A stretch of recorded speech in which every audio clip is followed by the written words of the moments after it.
সরস্বতী মায়ের পুজোর জন্য একটা ছোট বোন সারা বছর ধরে পয়সা জমিয়ে আজ যখন সে তার সেই জমানো পয়সাগুলো নিয়ে আমার দোকানে এলো, তখন ওর ঝনঝন করা খুচরো পয়সার শব্দের কাছে দামি দামি নোটগুলো যেন ফিকে হয়ে গেল। হাই গাইস, আমি প্রীতম, আর তোমরা হয়তো সকলেই জানো ডায়মন্ড হারবার নামে ছোট্ট একটা সুন্দর শহরে আমার ছোট্ট একটা ঠাকুরের দোকান আছে। আর সকাল সকাল দোকানটা খুলতেই আজকের দিনটা যেন এক অদ্ভুত মায়ায় ভরে গেল। দিনের শুরুতেই দোকানে এলো দুই মিষ্টি অতিথি, আমাদের লাড্ডু গোপাল। তবে ওরা একা আসেনি, ওদেরকে ওদের মা পুজো উপলক্ষে সাজাতে নিয়ে এসেছিল। সবচেয়ে মজার বিষয় হলো ওরাও দুই ভাই আর আমরাও দুই ভাই। সাজানোর সময় ভাবলাম দুই ভাইকে যদি দুই রঙের পোশাকে সাজাই তবে কেমন লাগবে, তাই একজনকে পরালাম শান্ত নীল রঙের পোশাক আর অন্যজনকে উজ্জ্বল হলুদ। আমরা দুই ভাই মিলে ওই দুই ছোট্ট গোপালকে একদম মনের মতো করে সাজিয়ে তুললাম। গোপালকে সাজানোর সেই আনন্দ কাটতে না কাটতেই দোকানে এলো এক ছোট্ট বোন আর তার মা সরস্বতী পুজোর বাজার করতে।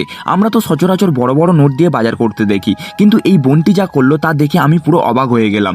বোনটির হাতে ছিল একটা ছোট ব্যাগ, আর তাতে এক বছর ধরে তিল তিল করে জমানো খুচরো পয়সা। বোনটির মা মানে আন্টি হাসি মুখে বললেন, জানো প্রীতম, ও সারা বছর ধরে এই পয়সাগুলো জমিয়েছে শুধু এই সরস্বতী পুজোয় নিজের পছন্দের ঠাকুর আর ঠাকুরের বাজার করবে বলে। কথাটি শুনে আমার বুকটা যেন এক অদ্ভুত ভালো লাগায় ভরে গেল। যখন ও ঝনঝন করে কয়েনগুলো ঝুড়িতে ঢাললো, মনে হলো ওই শব্দটা পৃথিবীর দামি কোনো মিউজিকের চেয়েও অনেক বেশি মিষ্টি। আজ এই ছোট বোনটি আমাকে জীবনের সেরা একটা শিক্ষা দিয়ে গেল।